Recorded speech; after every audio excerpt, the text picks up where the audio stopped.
కర్కాటకం వారికి అంటే కర్కాటక లగ్నము వారికి స్వప్నము, ఎటువంటి స్వప్నం వస్తే మీకు కష్టాలు తీరి మంచి అదృష్టం కలగబోతుంది.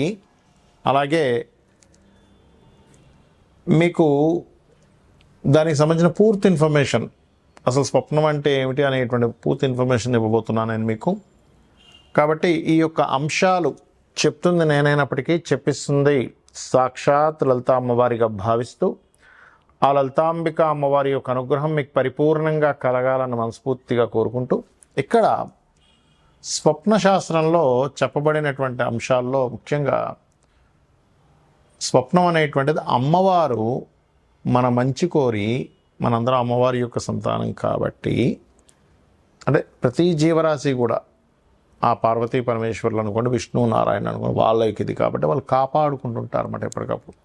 అందుకే మనకి యాదేవి సర్వభూతేషు స్వప్న రూపేణ సంస్థిత అంటూ ఉంటారు. మరి మీకు ఏదైనా చూడండి, మంచి అంటే మిమ్మల్ని ఏదో ఇబ్బంది పెడుతున్నట్టు కాకుండా జంతువులు వచ్చినా మంచిదే మీకు. పోలీసులు, అగ్ని, జలము గుర్తుపెట్టుకోండి. అలాగే ఒక స్ట్రాంగెస్ట్ మెషినరీ, స్ట్రాంగెస్ట్ స్ట్రక్చర్స్, పురాతనమైనటువంటి స్ట్రాంగెస్ట్ స్ట్రక్చర్స్, తాతగారి పొలము, నిధులు దొరికినట్టు, లేకపోతే ఎక్కడో ఏదో నిధి ఉందనే విషయం తెలిసినట్టు, ఇలాంటివన్నీ కూడా మీకు మంచి చేస్తాయి, గుర్తుపెట్టుకోండి. అయితే ఇది మరి మాకు ఓకేనండి, మాకు బాగుందన్నారు, మరి అందరికీ వస్తే ఏమిటి ఈ స్వప్నాలు? ఎందుకంటే జనరల్గా అందరికీ వస్తుంటాయి, ఇదే రావాలని రూల్ లేదు కదా అన్నప్పుడు, ఈ స్వప్నాలు వచ్చినప్పుడు ఏంటంటే అక్కడ ఉండే కండిషన్ చూసుకోవాలి. మీకు ఆ యొక్క నిధికి వెళ్ళినప్పుడు మీకు ఏమైనా ఇబ్బంది అయినట్టు అయిందా, లేదా పోలీసులతో మీకు గొడవ అయినట్టు అయిందా, లేకపోతే పోలీసులు మీకు సపోర్ట్ చేస్తున్నట్టు వచ్చిందా, లేకపోతే ఒక జంతువు అటాక్ చేస్తున్నట్టు వచ్చిందా, జంతువు మీద చక్కగా అది మీ మాట విని లొంగిపోయి మీరు పులి మీద సవారీ చేస్తున్నట్టు వచ్చిందా, ఇలా చూసుకోవాలంటే మీరు అది మీకు ఫేవర్ చేస్తున్నట్టుగా వస్తే మీకు మంచి జరగబోతుంది. అలా కాకుండా మీకు ఇబ్బంది పెట్టినట్టుగా వస్తే అది దానివల్ల ఇబ్బంది ఉంది అనేటువంటి విషయాన్ని కూడా మీరు గుర్తెరగాలి. ఏమిటా రూల్స్, శాస్త్రంలో చెప్పినటువంటివి ఏంటి? మనం చూడండి, ఎవరైనా ఒక సైంటిస్టులని చక్కగా చదువుకున్న వాళ్ళని అడిగితే ఏం చెప్తారంటే, మీరు చూసినటువంటిది పొద్దున్న ఏదైతే చూస్తారో, ఏదైతే మీరు మాట్లాడతారో అదే మన మైండ్ తీసుకొని స్వప్న రూపంలో అందిస్తుంది అంటారు. ఈ యొక్క విషయాన్ని మన యొక్క ఋషులు కానివ్వండి, స్వప్న శాస్త్రాలు రాసినటువంటి వారు కానివ్వండి, ఏం చెప్పారంటే ఈ యొక్క విషయాన్ని వాళ్ళు చెప్పారు చాలా స్పష్టంగా. మీరు ఏదైనా చూసినా, మాట్లాడినా, లేకపోతే దాని గురించి అనుభవించినా, దాని గురించి అనుమానపడ్డా, ఆ యొక్క పరిసరాల్లోనే పొద్దునంతా తిరిగారు. ఉదాహరణ గోశాలలో తిరిగారు, గోవు వచ్చింది, అప్పుడు మీరు తీసుకోవడం లేదు.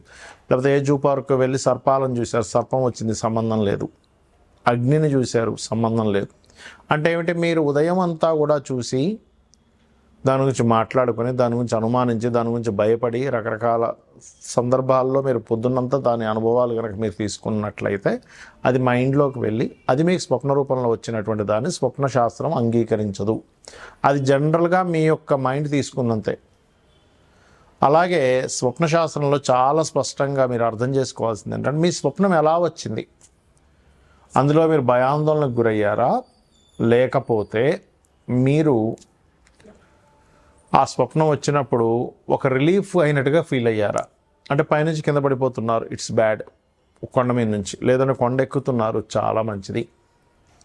చాలామందికి సర్పం స్వప్నంలోకి వస్తే అమ్మో అంటారు, కానీ సర్పం కాటేసినట్టు వస్తే మంచిదే, కానీ సర్పం చుట్టినట్టుగా రాకూడదు. ఈ రకంగా కండిషన్ అంటే ఒక పూర్తిగా ఒక పెద్ద ఊరు మొత్తం తగలబడిపోతుంటే వచ్చింది అనుకోండి, మీకు అది మంచిది కాదు. అలా కాకుండా ఒకటి కాగడా ఇచ్చారు మీ చేతికి, చాలా మంచిది. ఆ రకంగా స్వప్నం యొక్క స్థితి ఏమిటో తెలుసుకోవాలి. అలాగే స్వప్నం ఏ సమయంలో వస్తే ఎంతకాలంలో మీకు ఫలితం ఉంటుంది, అది మంచిదైనా చెడైనా చెప్పారు శాస్త్రంలో.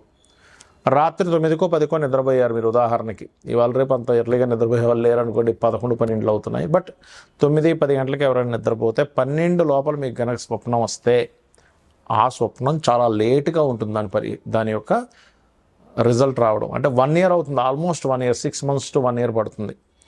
అలా కాకుండా మీరు అర్ధరాత్రి 12 నుంచి 3 గంటల లోపల వచ్చిందనుకోండి, ఈజీగా ఒక 3 నుంచి 6 నెలలు పడుతుంది. అలా కాకుండా 3 నుంచి 5 గంటల మధ్యలో వచ్చింది ఉదాహరణకి, అది ఒక నెల రోజుల్లో వచ్చేస్తుంది మీకు ఆ రిజల్ట్ అనేటువంటిది. అలా కాకుండా 5 నుంచి 6 లోపల, తెల్లారే లోపల కనుక వస్తే మీకు అది ఒక 15 డేస్ 10 డేస్ లోపల అవ్వచ్చు. నిద్ర లేస్తూనే వచ్చింది, నెక్స్ట్ డే కూడా కావచ్చు, 1 వీక్లో కూడా కావచ్చు. నిద్ర లేస్తున్న స్వప్నంతో నిద్ర లేస్తాం, గబుక్కనే తుల్లి పడుతున్నాం, అబ్బా మంచి కల వస్తే నిద్ర లేపేసామంటూ ఉంటాం. ఇది శాస్త్రంలో చెప్పినటువంటి విధి విధానం. అయితే మనకి ఎప్పుడైనా చెడు స్వప్నం వచ్చింది ఏం చేయాలో చెప్పారు శాస్త్రంలో. చక్కగా నిద్ర లేచి మళ్ళా ఒకసారి కాలకృత్యాలు తీర్చుకొని భగవంతుని తలుచుకొని నిద్రపోతే ఒక మంచి స్వప్నం వస్తే ఈ స్వప్నం క్యాన్సిల్ అయిపోతుంది, చెడు స్వప్నం. అలా కాదండి, నాకు 4-5 గంటలప్పుడు మంచి స్వప్నం వచ్చింది, నిద్ర మెలకు వచ్చింది, అబ్బాయి ఎంత మంచి స్వప్నమో అనుకున్నా అన్నప్పుడు నిద్రపోవద్దని చెప్పింది. చక్కగా మేలుకొని ఉండి మీరు స్నానపానాది కార్యక్రమాలు ముగించుకొని దేవతా ఆరాధన చేసుకోవాలి. అయితే చాలామంది చేసే తప్పిదం ఏమిటి ఇక్కడ, స్వప్నం రాగానే ఇంట్లో వాళ్ళు చెప్పేస్తారు, అలా చెప్పకూడదని చెప్పింది శాస్త్రం. ఉదయం నిద్ర లేచి చక్కగా మీరు మీ యొక్క పూజాది విధానాలు మీ పనులన్నీ చేసుకొని ఆలయానికి వెళ్ళి వచ్చి స్వామివారి దర్శనం చేసుకొని, అమ్మవారు కావచ్చు స్వామివారిని కావచ్చు, దర్శనాది కార్యక్రమాలు అయిపోయిన తర్వాత ఇంటికి వచ్చి మధ్యాహ్న భోజనం తర్వాత చెప్పాలి. సరే చెడు స్వప్నం వచ్చింది, చక్కగా మీరు గజేంద్ర మోక్షం కనుక విన్నట్లయితే ఆ యొక్క చెడు స్వప్నం యొక్క తొలగిపోతుంది. అయితే ఇక్కడ ఒక్కొక్కసారి స్వప్నాలు రావడానికి 12వ స్థానంలో ఏదైనా పాపగ్రహం ఉంది, మీరు ఏ లగ్నమైనా పర్లేదు, అప్పుడు కూడా వస్తాయి. లేదా పంచమంలో పాపగ్రహాలు వస్తుంటాయి. అందులో పర్టికులర్గా శని కుజులు కానీ బుధ కుజులు ఇలాంటివి వచ్చినప్పుడు గొడవలైనట్టుగా వస్తాయి. రాహుకేతువులు ఉన్నప్పుడు లేదా సర్పదోషం ఏర్పడినప్పుడు పంచమానికి కానీ 12కి కానీ ఆ మహాదశలు అంతర్దశలు నడిచేటప్పుడు కూడా సర్పాలు వస్తాయి. ఒక్కొక్కసారి మనకు నడుస్తున్న మహాదశల వల్ల కూడా ముందుగా ఇండికేషన్స్ జరుగుతూ ఉంటుంది.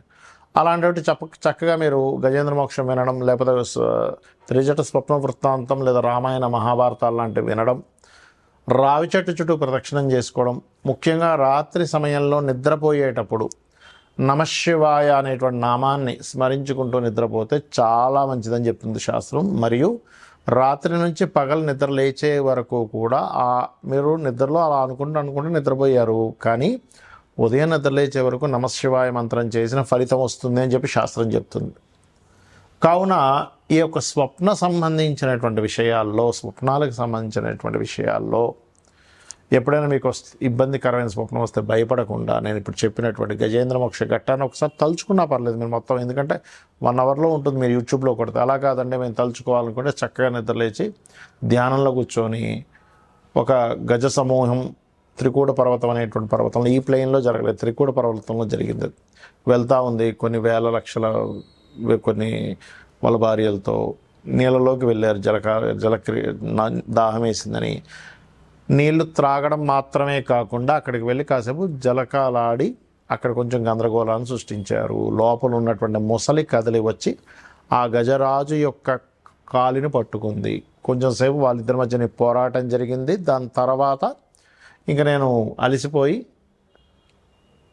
శ్రీమన్నారాయణ్ణి ఎవరైతే మూలమో వాళ్ళని ప్రార్థించడం జరిగింది. అప్పుడు ఆ విష్ణువు కదిలి వచ్చాడు వైకుంఠం నుంచి, వచ్చి చక్రాన్ని వదిలి ఆ యొక్క ముసలి శిరస్సుని ఖండించాడు. ఆ యొక్క ఏనుగుకి మోక్షాన్ని ప్రసాదించాడు అనేటువంటిది గజేంద్ర మోక్షంలో ఉంటుంది. అంటే షార్ట్ ఫామ్లో చెప్పాను మీకు. దీన్ని అలాగా స్మరించుకోవచ్చు. ఎవరికైనా ఎక్కువ కష్టాలు ఉన్నటువంటి వారు కూడా ఉదయం నిద్ర లేచిన వెంటనే అలా స్మరించుకుంటే కూడా వాళ్ళ యొక్క కష్టాలు తొలగిపోతాయి. శ్రీమాత్రే నమః.